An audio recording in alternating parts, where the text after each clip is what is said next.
اور جب گناہوں کا وبال دنیا میں بھی یقینی ہے تو ضرور ہمیں گناہوں سے بچنا چاہیے. جب گناہوں سے بچیں گے تو اس کے وبال سے بھی بچیں گے. جب گناہوں سے بچیں گے تو اس کے نقصانات سے بھی بچیں گے. یہ خلاصہ ہے اس کا. تو اس وقت میں جزاء الاعمال سے چند احادیث آپ کے سامنے پڑھوں گا اور پھر ان کی مختصر تشریح انشاءاللہ کرنے کی کوشش کروں گا. اللہ تعالیٰ اپنے فضل و کرم اور اپنی عنایت و مہربانی سے مجھے بھی اور آپ کو بھی ہر قسم کے گناہوں سے بچنے کی توفیق عطا فرمائے، اور جو ہو گئے صدق دل سے ان سے توبہ کرنے کی توفیق عطا فرمائے اور سچی توبہ کی توفیق عطا فرمائے. حضرت فرماتے ہیں کہ حضرت عبداللہ ابن عمر رضی اللہ تعالیٰ عنہ سے روایت ہے کہ ہم 10 آدمی حضور اقدس صلی اللہ علیہ وسلم کی خدمت میں حاضر تھے. آپ ہماری طرف متوجہ ہو کر فرمانے لگے کہ میں 5 چیزوں سے اللہ تعالیٰ کی پناہ چاہتا ہوں کہ تم ان کو پاؤ. 5 چیزیں ایسی ہیں کہ میں خدا تعالیٰ سے ان سے اللہ کی پناہ لیتا ہوں کہ تم ان کو پاؤ، یعنی ایسا زمانہ پاؤ کہ تمہارے اندر معاذ اللہ وہ 5 گناہ پائے جائیں. فرمایا جب کسی قوم میں بے حیائی کے کام کھلم کھلا ہونے لگے تو وہ طاعون میں مبتلا ہوں گے اور ایسی ایسی بیماریوں میں گرفتار ہوں گے کہ جو ان کے بڑوں کے زمانے میں نہیں ہوئی. اور جب کوئی قوم ناپنے تولنے میں کمی کرے گی، قحط میں، تنگی میں اور حاکموں کے ظلم و ستم میں مبتلا ہوں گے. اور جب کوئی قوم زکوٰۃ دینا چھوڑ دے گی تو ان پر بارش نہیں برسے گی. جب کوئی قوم زکوٰۃ دینا بند کر دے گی باران رحمت سے محروم ہو جائے گی. لیکن اس کے باوجود بھی اگر بارش ہوگی تو جانوروں کی وجہ سے ہوگی. اگر جانور نہ ہوتے تو بارش پھر کبھی بھی نہ ہوتی. اور جب کسی قوم نے عہد شکنی کی، یعنی عہد کیا اور پھر اس کو بلا وجہ توڑ دیا، تو اللہ تعالیٰ ان کا دشمن ان پر مسلط کر دیں گے جو زبردستی ان کا مال ان سے چھین لیں گے. ایک حدیث یہ بیان فرمائی ہے. اس حدیث کا خلاصہ یہ ہے کہ سرکار دو عالم صلی اللہ علیہ وسلم نے ان 10 صحابہ کرام کی موجودگی میں فرمایا کہ میں 5 چیزوں کی اللہ تعالیٰ سے پناہ لیتا ہوں کہ تم ان کو اپنے ماحول میں، معاشرے میں یا اپنے زمانے میں اپنے اندر کرتا ہوا پاؤ. کیونکہ یہ 5 گناہ ایسے ہیں کہ جب یہ ہوں گے تو بڑا زبردست نقصان ان کو لاحق ہوگا. جس میں سے ایک چیز یہ بیان فرمایا کہ جب کھلم کھلا بے حیائی کام ہونے لگے تو ایسی صورت میں وہ لوگ طاعون کے اندر مبتلا ہوں گے. تو اس وقت ہمارے دور میں بے حیائی کام کھلم کھلا ہو رہے ہیں، اور ایک شہر یا ایک ملک میں نہیں، ساری دنیا میں ہو رہے ہیں. خاص طور سے یورپ وغیرہ کے علاقوں میں جہاں کافر آباد ہیں وہاں تو بے حیائی کے کام بھی عام ہیں اور اصل بدکاری بھی وہاں پر عام ہے. شراب نوشی، ناچ گانا، بدکاری، بے حیائی، بے پردگی عام ہے. دنیا میں جب یہ گناہ عام ہوگا تو وہاں پر طاعون اور طاعون کے علاوہ ایسی بیماریاں لوگوں کے اندر پھیلیں گی کہ ان کے باپ دادا کے زمانے میں بھی وہ کبھی نہ ہوئی تھیں. تو یہ آپ کا یہ ارشاد حرف بحرف ہم اپنے آنکھوں سے دیکھ رہے ہیں کہ بلا شبہ ایسی خوفناک خطرناک بیماریاں عام ہیں جو کبھی ہمارے باپ دادا نے بھی نہ دیکھی تھی، نہ ان سے ہم نے سنا تھا. مثلا کینسر کا ہی مرض ہے. اب یہ کینسر کا مرض کتنا عام ہو گیا ہے اور ساری دنیا میں عام ہو گیا ہے. اور ABC اس کے 3 درجے ہیں. شروع میں تو کچھ علاج ہو بھی سکتا ہے، آخری اسٹیج پہ جا کر کے آدمی لا علاج ہو جاتا ہے، تڑپ کے آدمی مرتا ہے. علاج بھی انتہائی مہنگا اور بڑا تکلیف دہ، اور مریض بھی تڑپ کے جان دیتا ہے. ایسی حالیہ وبا کورونا وائرس کی دیکھو، اس نے ساری دنیا کو اپنی لپیٹ میں لے لیا. اور جن ملکوں میں زیادہ بے حیائی تھی، بے شرمی تھی، بدکاری عام تھی، وہاں اس نے نہایت شدت اختیار کی. اور محض اپنے فضل اور محض اپنے کرم سے اللہ تعالیٰ نے پاکستان پر رحم فرمایا کہ یہاں بھی یہ گناہ کم نہیں ہے، لیکن یہاں الحمدللہ اس کی اتنی شدت نہیں ہوئی جتنا کہ خطرہ تھا. وجہ اس کی ہے کہ یہاں پر اللہ تعالیٰ کے نام لینے والے بھی بہت ہیں.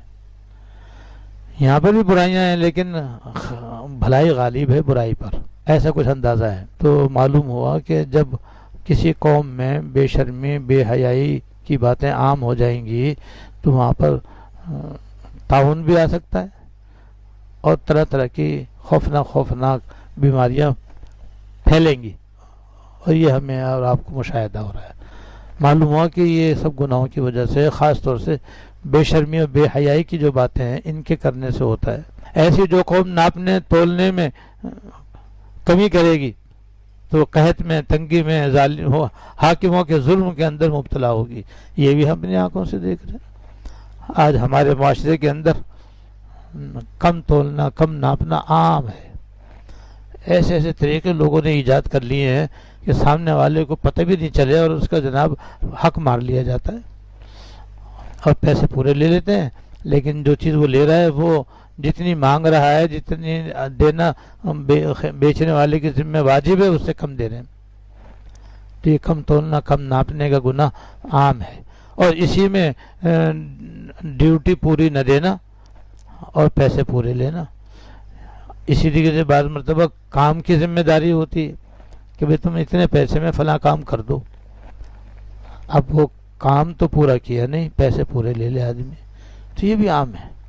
ایسی تیسری بات اس حدیث میں یہ بیان فرمائے کہ جب لوگ زکوٰۃ دینا بند کر دیں گے تو بارشیں بند ہو جائیں گی. یہ گناہ بھی ہمارے اندر پایا جا رہا.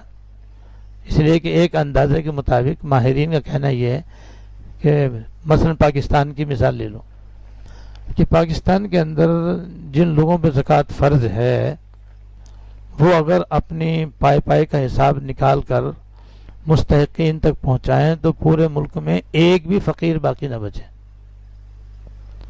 ایک بھی مسکین باقی نہ بچے. سارے صاحب نصاب بن جائیں گے اور سب پر ہی زکوٰۃ فرض ہو جائے گی. اور صاحب نصاب ہونے کا مطلب ہے مالدار ہونا. تو قحط سالی ختم ہو جائے گی، تنگ دستی جاتی رہے گی، پھر بارشیں بھی خوب ہوں گی، پیداوار بھی خوب ہوگی، خوشحالی بھی خوب ہوگی. تو اس وقت جو تنگ دستی ہے، اور بلا شبہ بہت تنگ دستی ہے، آج ہمارا ملک جو ہے کلاش ہے اور ساری قوم جو ہے نا مقروض ہے اور سودی قرضوں کے اندر جکڑی ہوئی ہے. یہ سب اسی کی وجہ سے مہنگائی اپنے آسمان پہ جا رہی ہے، آسمان سے باتیں کر رہی ہے اور روز بروز لوگوں کے اندر قوت خرید ختم ہوتی جا رہی ہے. یہ وبال ہے زکوٰۃ نہ دینے کا. اور چوتھی بات یہ بیان فرمائی کہ جب کوئی قوم عہد شکنی کرے گی، یعنی کسی سے کوئی معاہدہ ہوا اور پھر خاموشی سے اس کے خلاف ورزی کر دی تو اللہ تعالیٰ ان کے دشمن کو بھی مسلط کر دیں گے. تو مسلط کر کے وہ ان کے سارے مال زبردستی چھین کے لے جائیں گے، ان کو بھی ماریں گے، قتل کریں گے اور ان کے مال بھی چھین لیں گے. تو یہ عہد شکنی کا وبال ہے. یہ ایک روایت ہو گئی. معلوم ہوا اس سے صاف صاف واضح ہوا کہ جب یہ 5 قسم کے گناہ دنیا میں ہوں گے یا جس ملک میں یا جس شہر میں ہوں گے وہاں پر یہ نقصانات پیش آئیں گے. حضرت عائشہ رضی اللہ تعالیٰ عنہ سے کسی آدمی نے پوچھا کہ اماں عائشہ رضی اللہ تعالیٰ عنہ یہ زلزلہ کیوں آ رہا ہے؟ ان کے زمانے میں زلزلہ آیا ہوگا تو اس نے زلزلے کے بارے میں پوچھا کہ یہ زلزلہ کیوں آ رہا ہے؟ تو آپ نے جواب دیا کہ جب لوگ زناکاری اور بدکاری بے باکی کے ساتھ کریں گے تو پھر زلزلہ آئے گا. اللہ تعالیٰ بدکاری اور شرابیں پئیں گے، گانے باجائیں عام ہو جائے گا تو اللہ تعالیٰ کو آسمان میں غیرت آتی اور اللہ تعالیٰ زمین کو حکم دیتے ہیں کہ ان کو ہلا تاکہ وہ اس گناہ سے باز آئے. تو یہ زلزلے کا سبب ہے. دیکھو تو جہاں زلزلہ آتا ہے اور جب زلزلہ آتا ہے کتنا دل ڈرتا ہے کہ کیا ہوگا. اس لیے خوف کے مارے لوگ اپنے گھروں کو چھوڑ کر کھلے میدان میں چلے جاتے ہیں کہیں ایسا نہ ہو کہ مکان گر جائیں اور ہم اس کے نیچے دب کے مر جائیں. تو بھئی بلا وجہ زلزلہ بھی نہیں آتا.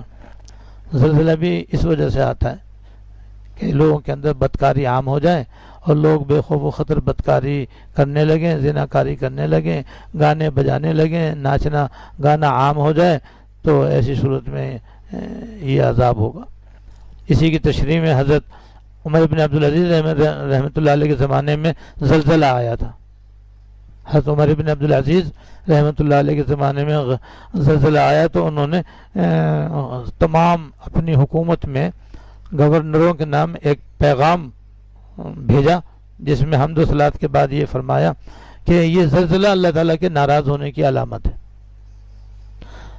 لہذا فلاں فلاں تاریخ میں سب لوگ شہر سے باہر میدان میں نکلیں اور خوب آہوزاری کریں، گر گڑائیں، اللہ تعالیٰ کو راضی کریں، اللہ تعالیٰ سے معافی مانگیں، اور جس کے پاس کچھ پیسے ہوں تو وہ اللہ کے راستے میں خیرات کرے۔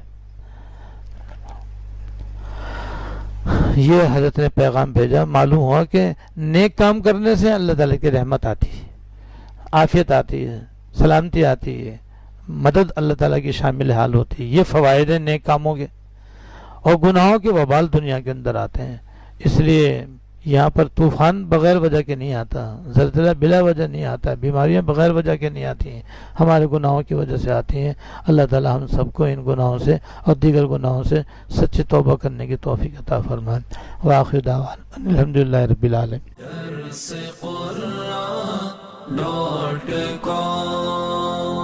www.darsequran.com